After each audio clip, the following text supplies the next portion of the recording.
Hello students, आज मैं current electricity का सेकंड वीडियो लेकर आया हूं जिसमें हम आज स्पेसिफिक रेजिस्टेंस या रेजिस्टिविटी से रिलेटेड कुछ इंपॉर्टेंट न्यूमेरिकल्स करने वाले हैं।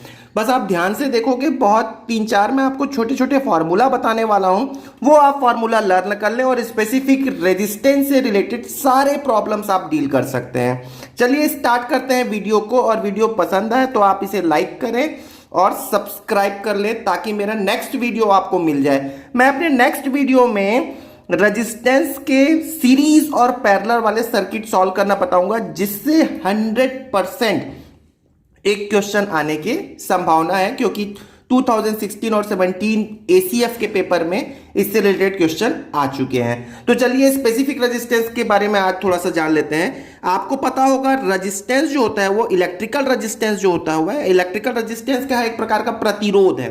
क्या कि किसी करंट में किसी वायर में करंट के फ्लो होने का प्रतिरोध रोकना, ठीक है। और ये रेजिस्टेंस जो होता है वो वायर के लेंथ के डायरेक्टली प्रोपोर्शनल होता है और क्रॉस सेक्शन एरिया के इनवर्सली प्रोपोर्शनल होता है। काफी डिटेल में मैंने आपको पिछले वीडियो में समझा रखा है, ठीक है।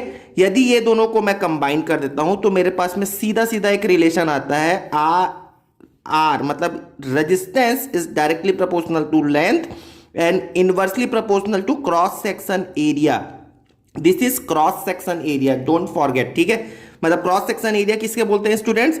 सपोज ये वायर है, ठीक है ना, ये वायर है, तो आप ये वाला जो एरिया है ये वायर का सरफेस एरिया है, और ये वाला जो एरिया है जो वायर का ये वाला जो एरिया है ये है क्रॉस सेक्शन एरिया। एनीवे, तो यहां पर मैं एक प्रोपोर्शनलिटी साइन लगा लेता हूं जिसको मैंने रो से रिप्रेजेंट किया, रो L/A। और इसी रो को हम क्या कहते हैं स्टूडेंट्स? इस रो को हम बोलते हैं स्पेसिफिक रेजिस्टेंस। स्पेसिफिक रेजिस्टेंस क्यों बोला? स्पेसिफिक का मतलब होता है स्पेशल, विशिष्ट। इसके हिंदी में हम क्या कहते हैं स्टूडेंट्स? विशिष्ट प्रतिरोध। एक स्पेशल प्रकार का प्रतिरोध है। अब स्पेशल क्यों बोल दिया? स्पेशल इसलिए बोल दिया कि यदि आप लेंथ को 1 सेंटीमीटर ले लो और क्रॉस सेक्शन एरिया को भी 1 सेंटीमीटर स्क्वायर ले लो, क्या मतलब हुआ कि यदि ये वायर है और इसका 1 सेंटीमीटर लेंथ है, 1 सेंटीमीटर तो समझते हो ना, आपको स्केल तो पता ही है, 1 सेंटीमीटर, ठीक है। और इसका जो क्रॉस सेक्शन एरिया है वो भी 1 सेंटीमीटर स्क्वायर है। तो इस वायर का जो रेजिस्टेंस है उसी को ही तो मैंने स्पेसिफिक रेजिस्टेंस कहा दिया है। स्पेसिफिक रेजिस्टेंस के लिए केवल एक छोटी सी थ्योरी आप ध्यान में रखने वाले हो, स्पेशल रेजिस्टेंस है, मतलब ये वायर के डायमेंशंस पर डिपेंड नहीं करेगा, इसीलिए तो मैंने इसको एक कांस्टेंट के जैसे रिप्रेजेंट किया है। क्योंकि किसी वायर का यदि लेंथ 1 सेंटीमीटर मैंने फिक्स कर दिया, कांस्टेंट कर दिया, 1 सेंटीमीटर स्क्वायर फिक्स कर दिया, कांस्टेंट कर दिया, तो ये भी फिक्स हो जाएगा। चलिए अब इससे रिलेटेड बहुत ही इंपॉर्टेंट फॉर्मूला पढ़ लेते हैं। देखो मैंने फॉर्मूला लिख रखा है स्टूडेंट्स, ये फॉर्मूला आप लर्न कर लो तो आपके सारे प्रॉब्लम सॉल्व हो जाएंगे। देखो मान लिया किसी वायर का रेजिस्टेंस है R, ठीक है। अब आपने उसकी लेंथ को n टाइम्स बढ़ा दिया, खींचोगे तो लेंथ बढ़ जाएगा ना, वायर का लेंथ बढ़ जाएगा, तो उसका रेजिस्टेंस चेंज हो जाएगा? बिल्कुल चेंज हो जाएगा। यदि लेंथ चेंज होगा तो रेजिस्टेंस चेंज होगा, लेकिन कितना टाइम्स चेंज हो जाएगा? n स्क्वायर टाइम्स चेंज हो जाएगा, ठीक है। एग्जाम्पल तो मैं अभी बोलूंगा क्वेश्चन के अकॉर्डिंग, क्वेश्चन में 3-4 क्वेश्चन मैं आपको कराने वाला हूं। अगला देखो, यदि क्रॉस सेक्शन एरिया को n टाइम्स बढ़ा देते हैं, देखो बढ़ा दिया, अब क्रॉस सेक्शन एरिया बढ़ा दिया तो फिर रेजिस्टेंस क्या हो जाएगा? कम हो जाएगा। इसलिए आपको n स्क्वायर से यहां पर क्या करना पड़ा? डिवाइड करना पड़ा। यहां पर देखो लेंथ बढ़ाओगे तो क्रॉस सेक्शन लेंथ बढ़ाओगे तो क्या बोलते हैं, रेजिस्टेंस बढ़ जाएगा, और रेजिस्टेंस बढ़ जाएगा तो देखो n स्क्वायर का मल्टीप्लाई किया, मल्टीप्लाई करने से बढ़ जाता है। देखो यहां पर डिवाइड करने से कम हो जाएगा। कितना फैक्टर आया स्टूडेंट्स? n स्क्वायर का फैक्टर आया। अब देखो यदि आपने रेडियस को चेंज कर दिया, कितना? n टाइम्स कर दिया, यदि रेडियस को बढ़ाओगे, सोचो ध्यान से देखो, ये छोटा रेडियस है और ये बड़ा रेडियस है, रेडियस को बढ़ाओगे तो क्या हो जाएगा? क्रॉस सेक्शन एरिया क्या हो जाएगा? बढ़ जाएगा। क्रॉस सेक्शन एरिया बढ़ जाएगा तो रेजिस्टेंस क्या हो जाएगा? कम हो जाएगा। तो कम करने के लिए मैंने क्या कर दिया? डिवाइड कर दिया। किससे डिवाइड कर दिया? n⁴ से डिवाइड कर दिया, ठीक है। और वैसे ही यदि मैं रेडियस को कम करता हूं देखो 1/n टाइम्स कर दिया। देखो फॉर्मूला लर्न करो, चीजों को महसूस करो, फील करो, तो आपको चीजें समझ में आ जाएंगी। आपने क्रॉस सेक्शन एरिया जो बड़ा था, देखो ये बड़ा है, अब इसने आपको छोटा कर दिया, तो रेजिस्टेंस क्या हो जाएगा, नया रेजिस्टेंस जो होगा वो बढ़ जाएगा। कितने टाइम्स बढ़ जाएगा, n⁴ टाइम्स बढ़ जाएगा। क्लियर हो गई बात। चलिए अब जल्दी से कुछ न्यूमेरिकल्स कर लेते हैं, आपको बहुत आसानी से फिर न्यूमेरिकल्स समझ में आ जाएगा। खुद से ट्राई कर लो आप इसको, तो आपको बन जाएगा। देखो क्या है, वायर ऑफ रेजिस्टेंस 1000 ओम, 1000 ओम का एक वायर है, स्ट्रेस्ड इस लेंथ इट इज डबल। अब मैंने इसके लेंथ को क्या कर दिया स्टूडेंट्स, डबल कर दिया। मतलब n की वैल्यू कितने टाइम्स हो गई, 2 टाइम्स हो गई, डबल कर दिया मतलब 2 हो गया, और वो भी किसका, लेंथ को मैंने स्ट्रेच करके डबल किया है। नया रेडियस क्या होगा, क्या होगा बोलो, r dash is equal to n square r। Clear, बहुत सिंपल। अब n की वैल्यू है 4, तो कितना हो जाएगा, 4 इंटू 1000 मतलब 4000। तो है ना आसान। लेकिन स्टूडेंट्स यदि ये फॉर्मूला कहां से आया मुझसे पूछोगे तो मैं बता भी सकता हूं, लेकिन आपको क्या एसीएफ के लिए फॉर्मूला जानने की जरूरत है कि कहां से आया, कोई जरूरत नहीं है, आप केवल फॉर्मूला लर्न कर लो, ठीक है। नाउ नेक्स्ट क्वेश्चन देखते हैं स्टूडेंट्स। नेक्स्ट एक अच्छा क्वेश्चन है, सेम टाइप का प्रॉब्लम है बट थोड़ा सा different. A wire of resistance 1 ओम, 1 ओम का रेजिस्टेंस है, ऊपर वाले में मैंने 1000 दे रखा था, इज इनलार्ज बाई 10%। मतलब मेरे पास में ये एक लेंथ है जिसका ये मैं ले लेता हूं लेंथ, मान लो ले लेता हूं, मान लिया कि ले लिया 100 है, ठीक है। अब इसको मैंने स्ट्रेच करके बढ़ा दिया, कितना परसेंट बढ़ा दिया, 10% बढ़ा दिया। तो इसका जो लेंथ है वो कितना हो जाएगा स्टूडेंट्स, पहले था 100, अब 100 का 10% कितना होता है 10, तो ये बढ़कर कितना हो जाएगा 110। बहुत सिंपल, ठीक है।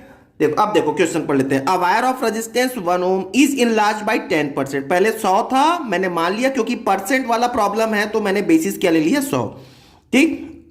अब जो नया वायर है उसका रेजिस्टेंस कितना होगा, तो स्टूडेंट्स ये इसका रेजिस्टेंस कितना है 1 ओम है, तो इसका रेजिस्टेंस कितना होना चाहिए मुझे नहीं पता, यही मुझे निकालना है। तो आपको देखो यदि मैं आपको एक एग्जांपल बोलता हूं, पहले लेंथ था 2, अब लेंथ हो गया 5। फील करो थोड़ा, नहीं 10 ले लेते हैं, ठीक है। पहले लेंथ था 2 सेंटीमीटर, अब लेंथ हो गया 10 सेंटीमीटर। कितने गुना बढ़ गया बताओ, 5 गुना बढ़ गया। कैसे निकाला आपने, 10 डिवाइडेड बाय 2, है कि नहीं है, बहुत सिंपल है। उसी प्रकार स्टूडेंट्स पहले लेंथ कितना था 100, अब कितना हो गया 110, तो 110 को यदि 100 से डिवाइड कर दें तो इतने गुने बढ़ गया, मतलब कितना गुना बढ़ गया 1.1 गुना बढ़ गया।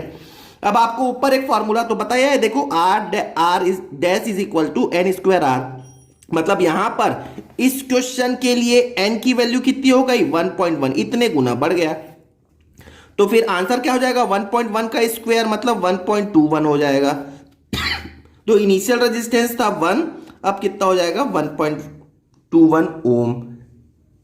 स्टूडेंट्स इसी में एक इंपॉर्टेंट बात सुनना, क्या आपके लेंथ को चेंज कर दिया, एरिया को चेंज कर दिया, तो क्या स्पेसिफिक रेजिस्टेंस चेंज होगा क्या, नहीं, ये सेम रहेगा। बहुत इंपॉर्टेंट बात मैं कह रहा हूं, स्पेसिफिक रेजिस्टेंस तो एक स्पेशल रेजिस्टेंस है, ये एक कांस्टेंट वैल्यू है पर्टिकुलर वायर के लिए, ये डायमेंशंस पर डिपेंड नहीं करता है। ये बात मैंने अपने प्रीवियस वीडियो में भी बता रखा है। चलिए नेक्स्ट प्रॉब्लम करते हैं। If a wire of resistance r, एक वायर का रेडियस है ना, एक वायर का रेडियस कितना है स्टूडेंट्स r है, ठीक है, ये मैंने r वायर का एक रेडियस ले रखा है, ठीक है। Is drawn to another wire of radius 2r, अब मैंने इसको एक दूसरे बड़े रेडियस वाले वायर में कन्वर्ट कर दिया जिसका रेडियस है 2r, ठीक है, r से 2r। तो देखो रेडियस को बढ़ा दोगे मतलब क्रॉस सेक्शन एरिया बढ़ गया कि नहीं, क्रॉस सेक्शन एरिया बढ़ गया तो रेजिस्टेंस कम हो जाएगा। और रेडियस का रिलेशन कैसा है स्टूडेंट्स, अभी मैंने फॉर्मूला बताया, क्या होता है r बाई n पावर 4। तो यहां पर n की वैल्यू कितनी हो गई 2 टाइम्स बढ़ा दिया, तो रेजिस्टेंस कितना हो जाएगा r बाई 16। क्लियर हो गया। चलिए नेक्स्ट क्वेश्चन देखते हैं, बहुत ही सिंपल है, आपको कोई बस आप फॉर्मूला याद कर लो, ठीक है। A wire of length l is drawn such a such that its diameter is reduce to half. मतलब अब मैंने डायमीटर को आधा कर दिया। तो स्टूडेंट्स एक वायर है जिसका डायमीटर, ठीक है, डायमीटर दिया हुआ है, इस बार डायमीटर है डी। अब मैंने डायमीटर को कितना कर दिया स्टूडेंट्स, d/2। तो जो रेशियो रेडियस का होता है वही रेशियो तो डायमीटर का भी होता है, तो उससे कोई फर्क नहीं पड़ना है। हाँ, लेकिन मैंने अब यदि डायमीटर को आधा किया है तो डेफिनेटली रेडियस भी आधा हुआ होगा। ठीक है, इसका मतलब अब क्रॉस सेक्शन एरिया क्या हो गया बताओ, बढ़ गया। सॉरी, क्रॉस सेक्शन एरिया क्या हो गया, कम हो गया। देखो रेडियस को तुमने क्या किया है, कम किया है, तो क्रॉस सेक्शन एरिया कम हो गया। क्रॉस सेक्शन एरिया कम होगा तो रेजिस्टेंस बढ़ जाएगा। अब रेजिस्टेंस बढ़ जाएगा तो कितने टाइम्स बढ़ जाएगा स्टूडेंट्स, तो r dash is equal to n⁴r। तो ये फॉर्मूला आपको लर्न मत करो, मैं तो बोल रहा हूं ना लर्न मत करो, क्या याद करो आप, रेजिस्टेंस में क्या फर्क पड़ता है। लेंथ बढ़ा देंगे, रेजिस्टेंस n² टाइम्स बढ़ जाएगा। क्रॉस सेक्शन एरिया बढ़ा देंगे तो रेजिस्टेंस n⁴ टाइम्स कम हो जाएगा। तो यहां पर आंसर कितना हो जाएगा देखिए, तो देखते हैं यहां पर रेजिस्टेंस आपको इनिशियल रेजिस्टेंस दिया है क्या, 10 ओम दिया हुआ है इनिशियल रेजिस्टेंस। अब कितना हो जाएगा, तो n की वैल्यू कितनी हो जाएगी, रिड्यूस टू हाफ, हाफ मतलब 1/2, ठीक है, हाफ मतलब 1/2, तो 4 टाइम्स आ जाएगा। तो ये देखो यहाँ पे मैंने फॉर्मूला जो लिख रखा था वो 4 टाइम्स हो जाएगा, मतलब ये कितना हो जाएगा 160 टाइम्स हो जाएगा। मतलब n की वैल्यू यदि 2 रखोगे ना, तो 2 2 जा 4 2 जा 8 2 जा 16, 2⁴ हो गया, ठीक है, तो 160 हो गया। चलिए नेक्स्ट प्रॉब्लम करते हैं। नेक्स्ट प्रॉब्लम देखिएगा स्टूडेंट्स, बहुत ही इंपॉर्टेंट है और थोड़ा डिफरेंट है। The mass of the 3 copper wire are in the ratio of 5:3:1। ठीक है, मास यहां पर दे दिया है कॉपर वायर का 5:3:1। मतलब एक कॉपर वायर ये है, एक कॉपर वायर ये है, एक कॉपर वायर ये है। मैं मान लेता हूं कि इसका मास है 5, इसका मास है 3, इसका मास है 1, 5:3:1 दिया हुआ है। एंड देयर लेंथ्स आर, ये मैंने लिख लिया, ये m है, और लेंथ को लिख लेते हैं, lengths are in the ratio of 1:3:5। ठीक है, नाउ क्या फाइंड आउट करना है, the ratio of their electrical resistance. अब इनका रेशियो फाइंड आउट करना है इलेक्ट्रिकल रेजिस्टेंस का। मैं यहां पर लिख लेता हूं R1, R2 और R3। मतलब मुझे फाइंड आउट करना है R1 रेजिस्टेंस और R2 और R3 का अनुपात फाइंड आउट करना है, रेशियो फाइंड आउट करना है। तो चलिए मैं आपको यहां पर एक सिंपल से बात कर लेता हूं। रेजिस्टेंस क्या होता है स्टूडेंट्स, ρL/A होता है, पता है। अच्छा, मास को थोड़ा सा रिलेट करते हैं। आपको पता होगा कि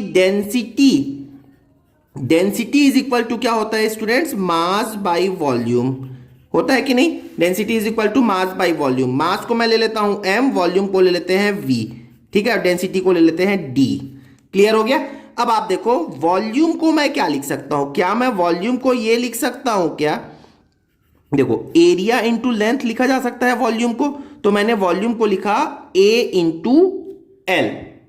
देखो अब क्वेश्चन के अकॉर्डिंग क्या चेंज हो रहा है स्टूडेंट्स, मास चेंज हो रहा है। देखो मास का रेशियो दिया हुआ और लेंथ का रेशियो दिया हुआ, तो अब तो एरिया तो दिया नहीं है, तो आप यहां से एरिया को रिप्लेस कर दो। एरिया यहां से क्या निकल आएगा स्टूडेंट्स, एरिया हो जाएगा m/d/l हो जाएगा। यहां से d को लिया तो यहां, अब इस एरिया को रिप्लेस कर देते हैं यहां पे।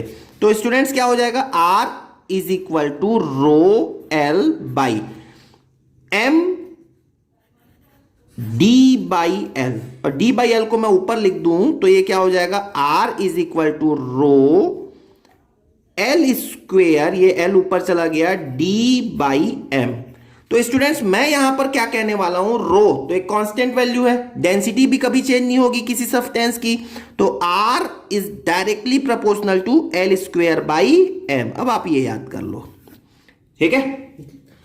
नाउ अब रेजिस्टेंस का रेशियो के लिए मैंने क्या कर लिया, लेंथ का स्क्वायर और m को डिवाइड कर दिया। तो लेंथ कितना है, लेंथ कितना है 1, 3 और 5, तो मैंने कर लिया स्क्वायर, तो 1², 3² और 5², डिवाइडेड बाय यही रेशियो आने वाला है आंसर मेरा। क्या हो जाएगा, m कितना दिया हुआ है स्टूडेंट्स, m आपके पास में नोन है 5, 3, 1। तो मैं यहां पर लिख लेता हूं 5, 3 और 1, ठीक है, 5, 3, 1। तो ये तो ये हो गया 1/5 रेज़ टू 3, 3 से 3 कैंसिल हो गया, इज रेज़ टू 25। यही मेरा आंसर है। तो ऑप्शन में ऐसा तो है नहीं, देख लेते हैं। ऑप्शन में ऐसा कुछ है नहीं, ऑप्शन आपके सामने लिखा हुआ है, लेकिन ऑप्शन के अकॉर्डिंग चेंज करना होगा तो 5 से मल्टीप्लाई कर दो। तो यदि मैं यहां पर 5 से मल्टीप्लाई कर दिया तो ये हो गया 1, ये हो गया 15 और ये हो गया 5 से मल्टीप्लाई करेंगे तो 125। तो ये मेरा फाइनल आंसर होगा, मतलब 1/15 रेज़ टू 125। तो आई होप आपको ये रेजिस्टेंस और रेजिस्टिविटी से प्रॉब्लम समझ में आ गया होगा।